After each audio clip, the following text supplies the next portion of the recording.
What up, y'all? You're listening to Sports Talk with Tropp, and I'm your host, Katie Tropp.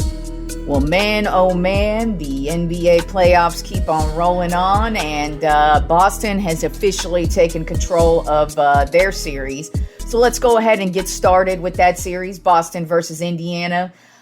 Game one, Indiana should have had this game. I bet they are kicking themselves in the ass right now because this was all Indiana. I mean, it was a close game for the majority of the way, but Indiana had pretty much controlled the pace of the game. It was all about them pretty much the whole way through. Then all of a sudden, we're in the fourth quarter, and I'm talking the last 3 minutes, 2 minutes, maybe even less than that. All of a sudden, you could just tell Indiana gets into their own fucking head, and they just have this really stupid sequence of events where, they're able to get a turnover off of Boston, and they've got a 5-point lead at this point. They're able to get the turnover off of the inbounds, and then so that they inbound the ball, and stupidly, Halliburton loses the ball. And from there, it just crumbled. And the Boston Celtics were down 3. So they were able to get the ball back from Halliburton, able to score some points, and then they were down 3. And then Indiana blew it again on their next possession. Boston gets the ball back, and in a desperation 3-shot, Jaylen Brown ties it up and sends it to overtime. And once it goes to overtime, I knew Indiana was done from there. Just because you could tell that just took the wind out of their sails. I mean, Boston was about to lose this shit, and Indiana just gave it right back to them. And Boston walked away with the win in overtime, 133-128. Jason Tatum had 36 points and 12 rebounds. And then, as I mentioned, Jaylen Brown not only hit the game-tying field goal to send it into overtime, but he also dropped a total of 26 points. So it was a close one, and Indiana should have had game one. And then heading into game two, I did not have a good feeling about Indiana just because when you lose a game like that in a series like this, it pretty much turns everything. And I don't know what it is. Maybe it just takes the wind out of your sails, takes the confidence away from you. But Indiana got dominated last night in game two. Boston smashed their asses, 126-110. Jaylen Brown had a career playoff night. He dropped 40 points.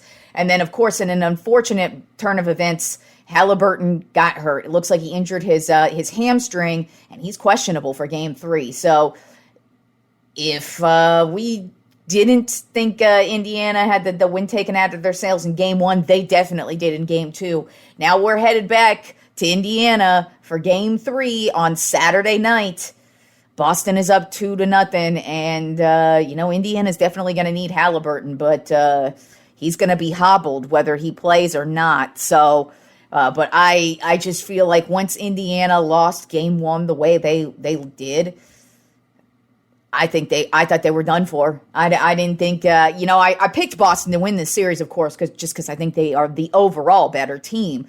But you can tell in these 2 games, Boston is not that dominant. If they were just playing a team that could take advantage of their shortcomings, Boston wouldn't even be here in the Eastern Conference Finals. But here they are, and they are here. But, Indiana just gave them game 1, and after that, I was like, ugh, I don't even know if Indiana has a game in them in this one. And with no Halliburton, it's definitely going to be a tough hill to climb against Boston in this one. But they are up 2-0. Like I said, game 3 is on Saturday night in Indiana. Turning to the Western Conference Finals, game 1 was a doozy between the Dallas Mavericks and the Minnesota Timberwolves. Holy shit, this went down to the wire, but Luka the Don came to life, had an amazing game, 33 points, 8 assists, 6 rebounds. Kyrie Irving, hello, I've been asking for the X Factor to show up. Motherfucker showed up, dropped 30 motherfucking points. Dallas got the win in Minnesota, 108-105. Seriously, y'all, this Western Conference Finals is going to be something else. And the Mavericks really tamped down the Timberwolves, man. Anthony Edwards, not a great game from him. Karl Anthony Towns was kind of falling back just a bit. Like this Minnesota Timberwolves team, Dallas was in their head down the stretch, and Dallas got the huge win over the Minnesota Timberwolves. And we'll see what happens the rest of this series, but that was an excellent game one. Game two is tonight, Friday night in Minnesota. Maybe Minnesota can tie this shit up, but right now Dallas is up 1-0, and no lie, I've been wanting to see Luka in the playoffs. Basically, since the day Luka hit the league, I've been wanting to see what he can do in the postseason, and we just really haven't got that because he's just been on shit teams. It's been Luka and nobody else around him, but finally, this year, it's not just Kyrie, but Kyrie's been a huge help to him. But it's also just a lot of the other dudes are starting to step it up. And then defensively, Dallas got better as the season wore on, especially the second half of the season. They were one of the top defensive teams in the league. And that's what they really did against Anthony Edwards, especially in this game. So it's going to be a very interesting series. And I'm just happy to see Luka thrive in the playoffs because I expected him to. And right now, like game one of the Western Conference Finals, this dude just balled hard. And so it's going to be exciting to see what we've got the rest of the way. But, I don't expect the Timberwolves to roll over. I expected this series to go 7, and so I would not be shocked to see Timberwolves take game 2. Moving on to baseball, it's been a pretty exciting week for one team for sure.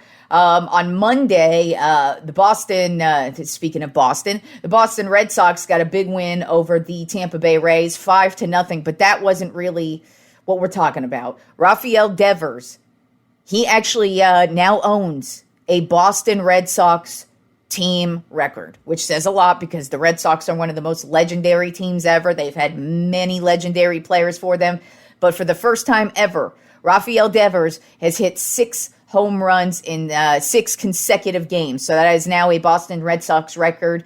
And real talk, Devers has been a very, very consistent player for the Red Sox since the day he hit the field for them. He has been one of the most solid, consistent players they've had, no matter how bad they were. Like last year, they were terrible. Devers was able to step it up until he got injured, of course. But Devers, 6 straight home runs in 6 straight games, a Boston Red Sox record. Then on Tuesday, the Philadelphia Phillies got a big win over the Texas Rangers, 5-2. Ranger Suarez won his 9th game in a row. Dude has 0 losses on the season with a 1.36 ERA. He pitched 7 innings in this one with 10 strikeouts. He is the first pitcher since 1966 to start 9-0. Like, how fucking crazy is that? Since 1966. So just yet another guy having a phenomenal season, just like Devers is. And Ranger Suarez, man, who would have thought we would be talking about him the way we are? I mean, with that stacked-ass Philadelphia Phillies starting pitching lineup, I did not think Ranger Suarez was going to be the leader of the pack at this point in time. Then on Wednesday, as I said, if you were worried about the Yankees this season, they are showing you we need not worry about them. They smashed the Seattle Mariners 7-3, and Juan Soto, he had 2 home runs. Aaron Judge, the guy y'all were worried about the first month of the season, well, he had yet another home run. He leads the team in home runs, by the way. He's actually, I think he leads the league now. I'll have to recheck that, but he's definitely in the top of the league for sure if he ain't leading the league. And then Verdugo also had a home run as well. So not only is Judge getting hot, Soto's been hot, Verdugo, he's been pretty hot these last couple of weeks as well. This New York Yankees starting pitching has been phenomenal to start the season. It was the offense where we had questions, and now all of a sudden there aren't really a whole lot of questions with this New York Yankees offense. And I'm looking at them like, damn, it's only May, and y'all are this hot. It's going to be pretty interesting to see where the Yankees go the rest of this season, especially because they still, I reiterate, do not have Garrett Cole in their starting pitching lineup yet. And they have one of the top starting pitching lineups in the league without their ace. So that says a lot about this Yankees team. And then on Thursday night, or actually Thursday, there was a day game. The Philadelphia Phillies beat the Texas Rangers yet again, 5-2. The reason why this mattered is because it was their 7th sweep of the season. We are only on May 24th, y'all. And the Phillies have swept 7 series that they've played so far this season. They are currently on a 6-game winning streak. And this is the first time in their history in 35 games that they've gone 29-6. So this Philadelphia Phillies team, talk about a team that's on fire. This team is just nothing to fuck with. I don't know who thinks they're going to beat this Phillies team. I mean, other than injuries, that's about the only thing that is going to slow this Phillies team down. But they are looking solid as fuck to start the season. All right, and let's get into the Trop 5 list this week. Since we are currently watching the NBA Conference Finals, I decided to do a list that involves that topic. We're going to do the Trop 5 greatest conference finals performances ever. And basically what that means is it's just a player, not a team, not even a series. This is a game in an NBA Conference Finals matchup where they just dominated. Now, one thing they had to do in this list is they had to win that game. They didn't have to win the entire series.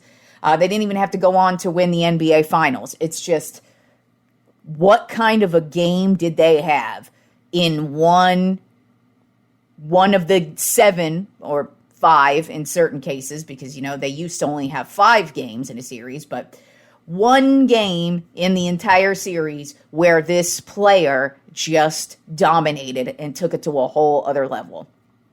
So far, we haven't really had anybody do that this season.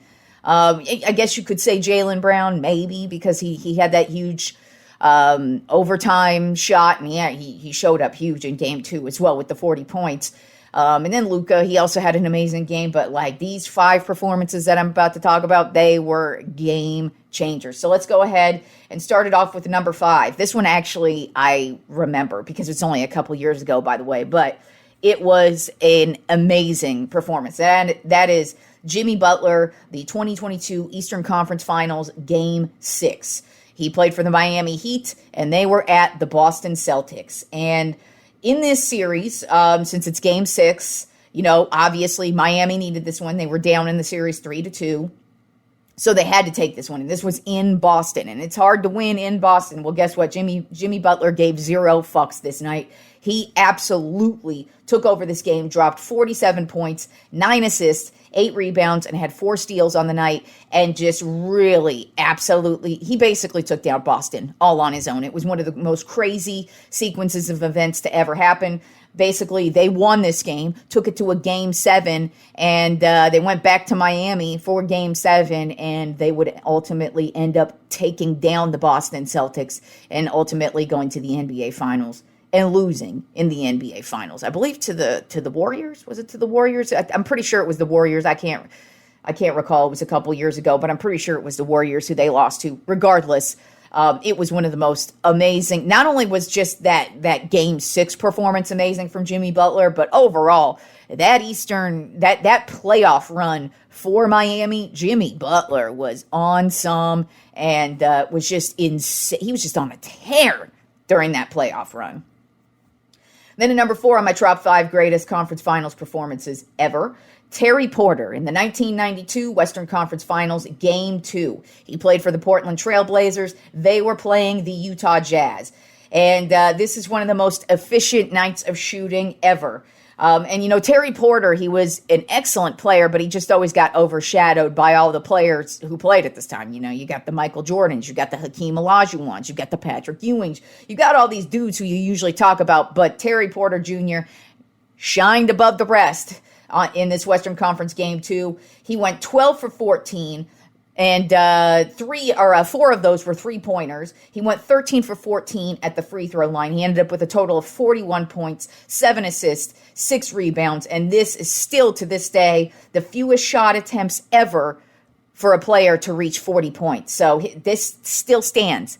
This happened in 1992, and that says a lot. That's why I put it in here. Even above Jimmy Butler, and they did win this game, but they did not win the series. Then at number 3 on my top 5 greatest conference finals performances ever, Dirk Nowitzki in the 2011 Western Conference Finals, Game 1. Dallas Mavericks versus Oklahoma City Thunder. He did play with the Dallas Mavericks in this one, of course, because who else did Dirk play for? But in this dominating performance, he dropped 48 points. He went 12 for 15 from the field, 24 for 24 at the free throw line. And not only did they win the Western Conference Finals against a really good this was the Oklahoma City Thunder team that had Kevin Durant, James Harden, Russell Westbrook, all in like the prime of their careers. This Oklahoma City Thunder team just dominated, but Dirk Nowitzki was like, nah, I'm going to dominate. And even in this game, Kevin Durant dropped 40 points as well, but Dirk Nowitzki was like, no, dude, I'm Dirk. And this was the season actually where the Dallas Mavericks would go on to win the NBA Finals as well, but Dirk Nowitzki, he actually has a couple conference finals, legendary conference finals performance, but I feel like this one was the better of the two because, I mean, the efficiency. The other one was against the Phoenix Suns, I think a couple years before, and he had an extremely efficient night, and he dropped 50 points. This one, though, it was so... Dirk was just on, and I remember this game. It was like he could not miss. And then he just kept getting to the free throw line, and you're like, Jesus Christ, this guy's going to outscore everybody. He did, and the Dallas Mavericks would go on to win this game, win this series, and win the title. Then number 2 on my top 5 greatest conference finals performances ever, Michael Jordan, the 1989 Eastern Conference Finals, Game 3, when he was with the Chicago Bulls versus the Detroit Pistons. And this Pistons team dominated Michael Jordan. They dominated the league, especially defensively. And but what stood out about this game in particular is it's probably where we were introduced to the dominance that would become Michael Jordan. Because obviously the Bulls would not go on to win the finals that year. As a matter of fact, they wouldn't even win this series, but they did win Game 3. They trailed by 14 points at one point in this game, and basically Michael Jordan single-handedly brought them back 14 points down, and they would ultimately win the game 99-97. Jordan's stat line would end up being 46 points, 7 rebounds, 5 assists, 5 steals, and he went 10 for 17 in the fourth quarter in a 3-minute stretch, including the game winner. So this was like just the introduction. Not only was it just an amazing, dominating performance from one player just single-handedly turning this game around and making it his own, but it was basically the turning point of the league where, yes, Michael Jordan would lose that series, but that would be the last time we would see that shit. Then the Bulls would take over and basically dominate the rest of the 90s. And basically Michael Jordan would go on to dominate the league for the next 6, 7, 8 years.